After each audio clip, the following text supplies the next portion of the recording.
우리 청천교회 고등부는 큐티하는 공동체입니다. 우리가 8월 한 달 동안 지금 계속 보고 있는 열왕기 하는 왕들을 열거해 놓은 기록입니다. 그래서 열왕기입니다. 왕을 열거해 놨다고 해서 열왕기입니다. 그리고 지난주와 지지난주에는 순종하지 않았던 북이스라엘의 왕들에 대해서 함께 보았는데, 오늘 말씀에서는 남유다로 넘어와서요, 히스기야 왕에 대해서 함께 보려고 합니다. 사울과 다윗, 솔로몬 이후에 이스라엘은 남유다와 북이스라엘로 나누어지게 됩니다. 남유다는 다윗과 솔로몬의 혈통을 계속해서 유지하는 나라이고, 북이스라엘은 솔로몬이 죽고 난 후에 반역을 일으켜서 반역이 계속해서 일어나는 왕조가 됩니다. 나라의 역사에서 반역이 계속해서 일어나고 반역의 역사로 왕조가 이어집니다. 북이스라엘은 하나님께서 하지 말라는 그 불순종을 계속해서 저질렀고, 하나님은 계속해서 이제 북이스라엘과 이스라엘 왕에게 기회를 주셨지만 끝끝내 기회를 잡지 못하고 이스라엘은 멸망을 하게 됩니다. 오늘 본문의 바로 뒷부분이 북이스라엘이 멸망하게 되는 이야기입니다. 열왕기하 18장 9절 10절. 히스기야 왕 제4년 곧 이스라엘 왕 엘라의 아들 호세아 제7년에 아수르의 왕 살만에셀이 사마리아로 올라와서 에워쌌더라. 사마리아는 북이스라엘의 수도입니다. 10절. 3년 후에 그 성읍이 함락되니 곧 히스기야 왕의 제6년이요 이스라엘 왕 호세아의 제9년에 사마리아가 함락되며. 북이스라엘의 수도인 사마리아의 망하기 직전의 모습은 오늘 본문의 앞부분에 나옵니다. 17장 후반부에 비춰집니다. 여기서 사마리아 공동체가 어떻게 불신앙으로 살아가고 있는지에 대해서 나옵니다. 열왕기하 17장 29절. 그러나 각 민족이 각기 자기의 신상들을 만들어 사마리아 사람이 지은 여러 산당들에 두되 각 민족이 자기들이 거주한 성읍에서 그렇게 하여 32절, 33절. 그들이 또 여호와를 경외하여 자기 중에서 사람을 산당의 제사장으로 택하여 그 산당들에서 자기를 위하여 제사를 드리게 하니라. 이와 같이 그들이 여호와도 경외하고 또한 어디서부터 옮겨왔든지 그 민족의 풍속대로 자기의 신들도 섬겼더라. 여기서 33절의 마지막 보면은 여호와도 경외하고 다른 그 민족의 풍속대로 다른 신들도 섬겼다고 합니다. 그러니까 북이스라엘은 유일신인 여호와 하나님을 믿는 모습이 아니라 여러 신들이 함께 존재하는, 이게 종교다원주의라고 합니다. 다신교의 모습으로 가고 있는 겁니다. 하지만 열왕기하의 저자는 이 모습이 여호와 하나님께서 원하지 않는 모습이다 라고 알려줍니다. 열왕기하 17장 34절부터 39절입니다. 그들이 오늘까지 이전 풍속대로 행하여 여호와를 경외하지 아니하며 또 여호와께서 이스라엘이라 이름을 주신 야곱의 자손에게 명령하신 율례와 법도와 율법과 계명을 준행하지 아니하는도다. 32절, 33절에서는 이제 사람들이 여호와를 경외한다라고 했는데 여기에 정면으로 여호와를 경외하지 않는다라고 반박을 하고 있는 겁니다. 35절.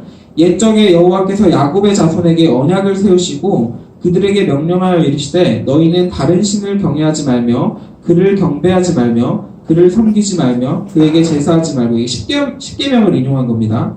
36절. 오직 큰 능력과 편팔로 너희를 애굽에서 인도하여 내신 여호와만 경외하여 그를 예배하며 그에게 제사를 드릴 것이며, 이거는 신명기 4장을 인용했습니다.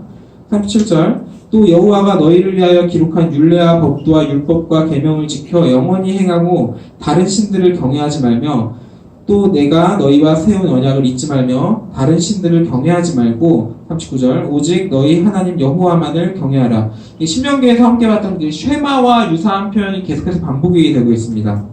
그가 너희를 모든 원수의 손에서 건져내리라 하셨으나, 하지만 북이스라엘은 이 말을 따르지 않게 되는 거죠.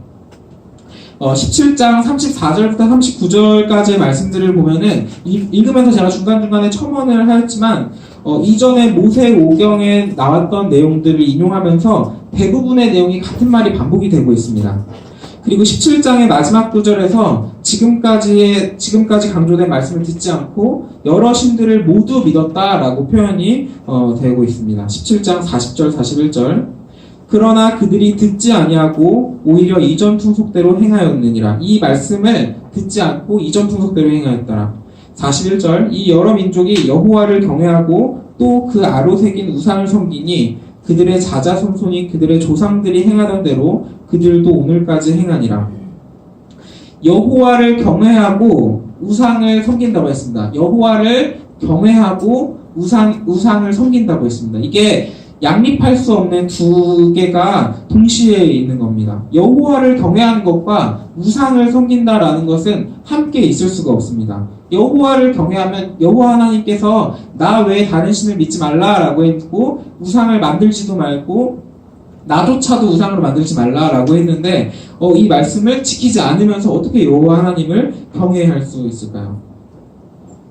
여기서 경외한다라고 하는 표현은 이제 겉으로 표현되는 제사나 그 행하라 하는 절기들을 지켰다라는 것인데요. 이런 모습들은 여호와 하나님을 경외하는 겉모습만 가지고 있는 거고 실제로는 하나님을 경외하지 않는 것입니다.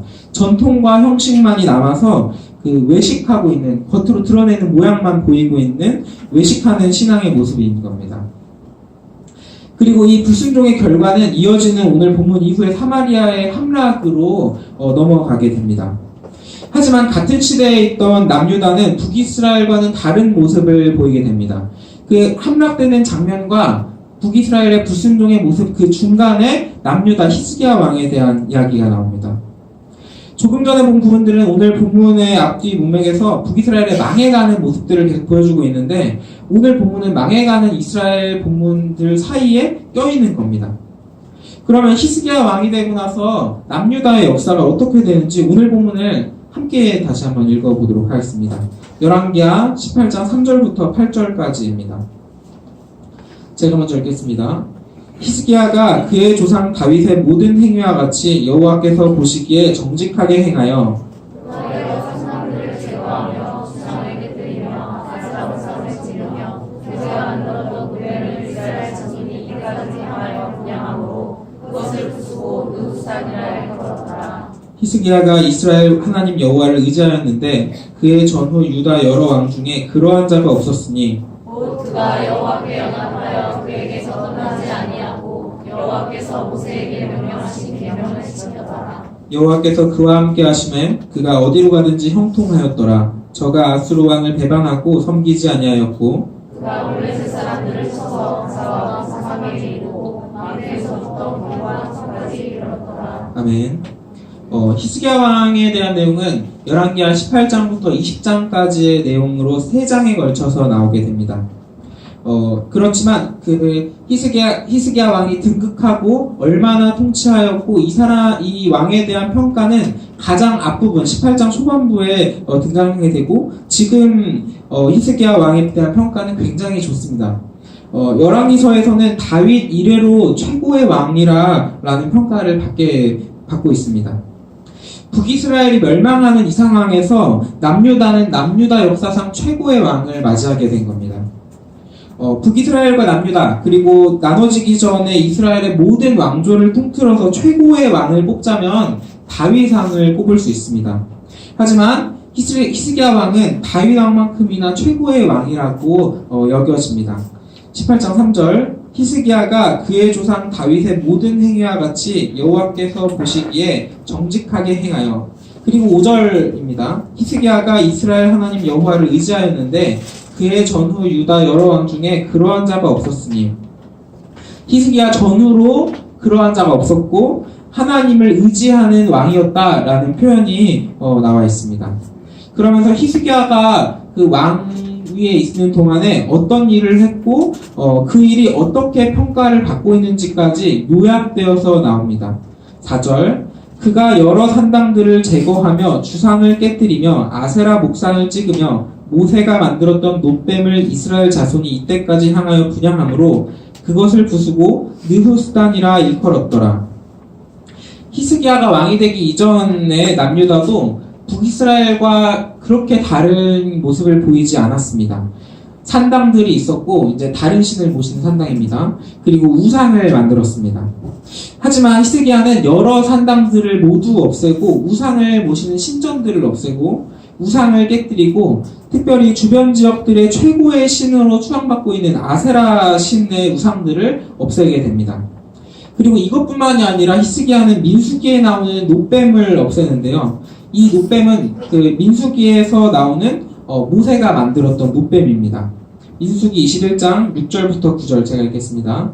여호와께서 불뱀들을 백성 중에 보내어 백성을 물게 하심으로 이스라엘 백성 중에 죽은 자가 많은지라. 백성이 모세에게 이르러 말하되 우리가 여호와와 당신을 향하여 원망함으로 범죄하였사오니 여호와께 기도하여 이 뱀들을 우리에게서 떠나게 하소서. 모세가 백성을 위하여 기도하매 여호와께서 모세에게 이르시되 불뱀을 만들어 장대 위에 매달아라. 물린 자마다 그것을 보면 살리라. 모세가 놋뱀을 만들어 장대 위에 다니 뱀에게 물린 자가 놋뱀을 쳐다본즉 모두 살더라. 민수기에서도 불순종하는 이스라엘이 나오는데요. 불순종한 이스라엘에게 하나님께서는 불뱀을 보내서 불뱀의 독으로 사람들을 물게 하고 사람들을 아프게 하고 죽을 병에 걸리게 하셨습니다. 그 불뱀으로 하나님께 대한 두려움을 가진 이스라엘 사람들은 자신들의 잘못을 회개하면서 모세에게 자신들을 위해서 기도해달라라고 이야기를 하고 모세는 이스라엘 백성들을 위해서 기도해 줍니다. 그러니까 하나님께서는 이제 놋뱀을 만들어서 장대 위에 달고 그것을 보게 하라라고 하셨죠. 그리고 모세는 그 말씀 그대로 순종을 하게 됩니다. 그리고 그 놋뱀을 본 사람들은 독에 걸린 사람들인데 치유를 받게 되었습니다. 그 치유의 역사가 있던 경험을 가진 이스라엘 백성들은 이 놋뱀을 몇백 년 동안이나 가지고 있었고 히스기야 왕이 있던 시대까지도 놋뱀을 계속 지니고 있었습니다. 그리고 놋뱀을 우상으로 만들었습니다.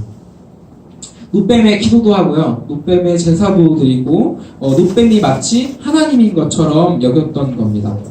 놋뱀이 만들어질 당시에는 하나님께서는 그 놋뱀을 통해서 능력을 행하시고 일하셨었습니다. 그래서 하나님의 능력의 상징처럼 여길 수도 있었는데요. 하지만 놋뱀의 그 능력은 그때 당시뿐이고 그 이후로는 놋뱀을 통해서 하나님께서 역사하지 않으셨습니다. 그냥 단지 유물로서의 가치로 생각을 할 수 있었겠죠. 그런데 이스라엘 백성들은 더 이상 능력이 없는 그 놋뱀을 능력을 가진 하나님의 식물이다 라고 하면서 우상으로까지 만들었던 겁니다. 예를 들면은 우리나라에 광화문에 있는 동상들을 좀 생각해 볼 수 있는데요. 광화문에 가면 동상이 두 개가 있습니다. 동상이 뭐가 있죠? 그리고요. 네, 이순신 장군과 세종대왕 상이 있습니다. 거기에 만들어진 동상에 우리가 제사를 드리거나 이순신을 막 이렇게 제사의 대상으로 모시는 그 신령하신 분들이 좀 몇몇 계시는 것 같은데요. 하지만 저희는 이순신 장군과 세종대왕을 보면서 이런 분들이 과거에 이런 역사에 행하셨지 하는 그 배움을 얻는 거지 그 동상들을 보면서 숭배하거나 우상으로 모시지는 않습니다. 단지 역사로 기억할 뿐이죠. 단지 놋뱀도 그냥 동상으로 여기고 여호와께서 능력을 행하셨던 그 유물로서만 여겼다면 좋았을 텐데 이스라엘 백성들은 그 유다의 백성들은 이것을 동상이 아닌 우상으로 여기게 된 겁니다. 그렇게 히스기야 왕은 우상으로 변질된 동상을 부수면서 하나님이 이것을 좋아하지 않으신다라고 한 것입니다. 4절입니다. 그가 여러 산당들을 제거하며 주상을 깨뜨리며 아세라 목상을 찍으며 모세가 만들었던 놋뱀을 이스라엘 자손이 이때까지 향하여 분향함으로 그것을 부수고 느후수단이라 일컬었더라. 또 한 번 다 하는 것이겠어요. 느후수단이라는 단어가 무슨 뜻이냐면요, 청동으로 만든 것이라는 의미를 가지고 있습니다. 이게 동상이라는 겁니다. 그러니까 느후수단은 청동으로 만든 것, 동상이다. 한마디로 느후수단은 그냥 동상인데 너희가 동상이 아니라 이걸 우상으로 여기고 있다 라고 이야기를 한 겁니다. 놋뱀을 청동으로 만든 것, 우상이 아닌 그냥 동상이 아니고 동상이다. 신앙을 가져야 할 대상이 아니다 라고 유다 사람들에게 메시지를 던진 겁니다. 이방신을 모시는 산당, 신전을 제거하고 우상을 부수고 여호와가 아닌 다른 하나님을 믿는 신앙인 놋뱀조차도 부수어서 다시 여호와 하나님을 의지하도록 한 것입니다. 히스기야 왕은 유다의 그 변질된 신앙, 그 잘못된 신앙을 되돌이킨 것이고요. 북이스라엘이 멸망하는 그 시기에 하나님을 의지해서 종교 개혁을 진행하였습니다. 그리고 3절부터 5절까지의 히스기야의 신앙은 6절의 단 한 구절로 요약할 수 있습니다. 6절입니다. 곧 그가 여호와께 연합하여 그에게서 떠나지 아니하고 여호와께서 모세에게 명령하신 계명을 지켰더라. 히스기야가 여호와 하나님으로부터 떨어지지 아니하고 연합해서 율법과 십계명을 잘 지켰다라는 말로 정리할 수 있는 겁니다.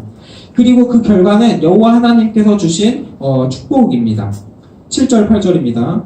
여호와께서 그와 함께 하심에 그가 어디로 가든지 형통하였더라. 저가 아수르 왕을 배반하고 섬기지 아니하였고 그가 블레셋 사람들을 쳐서 가사와 그 사방에 이르고 망대에서부터 견고한 성까지 이르렀더라.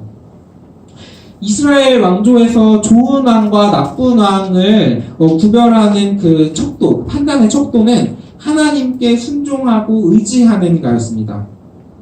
하나님께 순종하는 좋은 왕은 축복을 받아서 어디를 가든지 형통하였습니다. 그리고 그것은 열왕기서의 가장 중요한 중심 내용이 되었습니다. 오늘 본문의 앞뒤 문맥에서 불순종하는 북이스라엘은 결국 멸망을 피하지 못했고 그와 동시에 남유다는 하나님의 말씀을 순종함으로 하나님의 축복으로 형통하게 된 겁니다.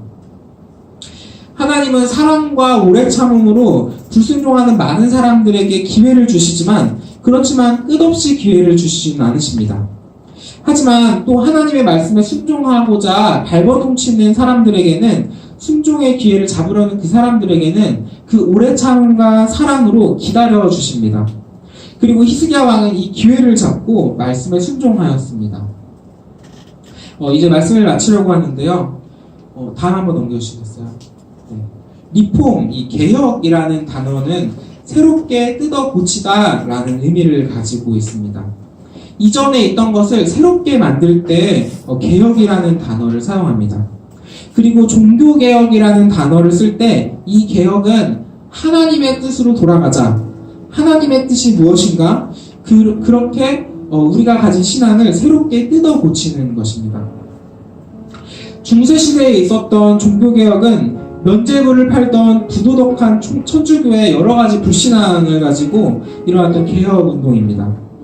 면죄부는 단지 시발점이었을 뿐이고요. 천주교의 그 전반적인 불신앙을 가지고 일어났던 개혁운동입니다.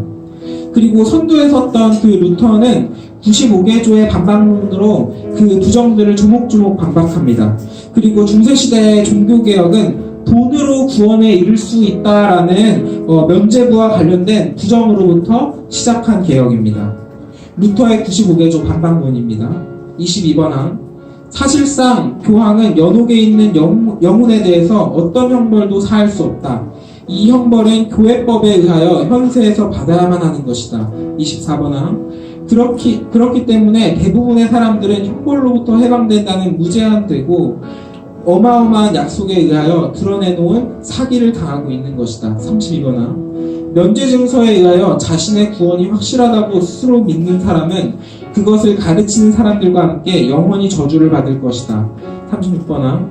어떠한 그리스도인이고 진심으로 자기 죄에 대하여 뉘우치고 회개하는 사람은 면죄증서 없이도 형벌과 죄책에서 완전한 사함을 받는다.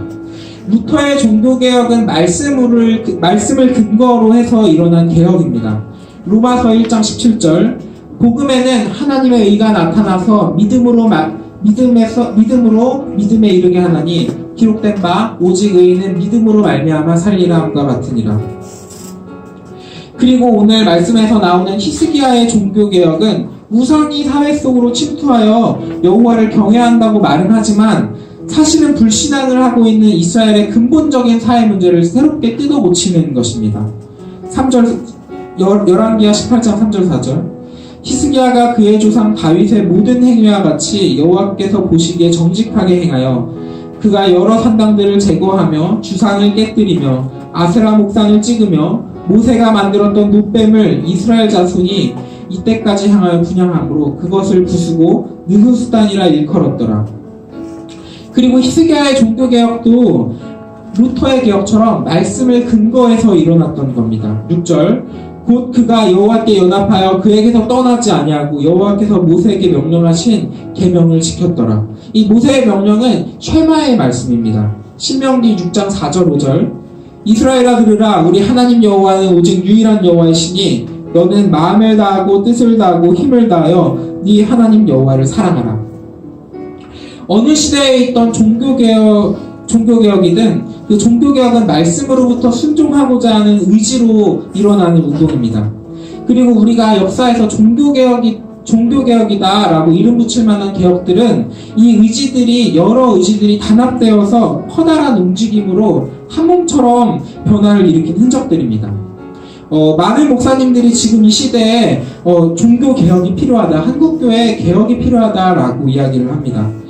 부도덕한 목회자들의 모습부터 시작해서 하나님께 말로만 순종하는 교만한 성도들의 모습, 그리고 말씀보다는 전통이라는 것을 먼저 가르치는 주일학교의 모습까지 한국교회 상황 속에서 이 시대에도 종교개혁 때에 있었던 물음이 우리에게는 필요합니다.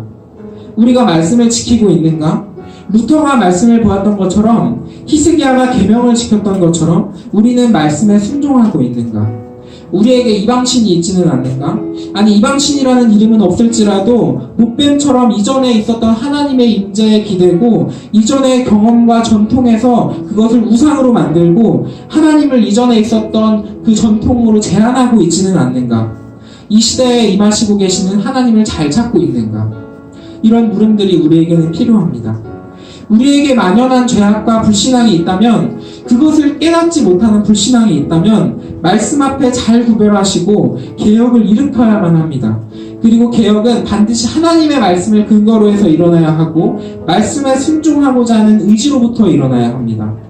루터가 돈 앞에 부정했던 기독교를 개혁했던 것처럼 히스기야가 우상들을 섬기는 남유다를 개혁했던 것처럼 불신앙으로 이끄는 모든 것들로부터 우리는 개혁을 일으켜야 합니다.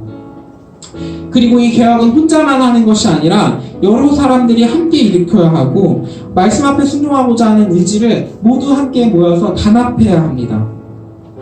우리 청천교회 고등부가 말씀 앞에 순종하고자 하는 고백이 있기를 원합니다. 그래서 한 몸으로 나중에 사람들이 개혁을 일으켰다 할 만큼 커다란 변화를 일으키는 공동체가 되기를 소망합니다. 우리 함께 찬양하면 좋겠습니다.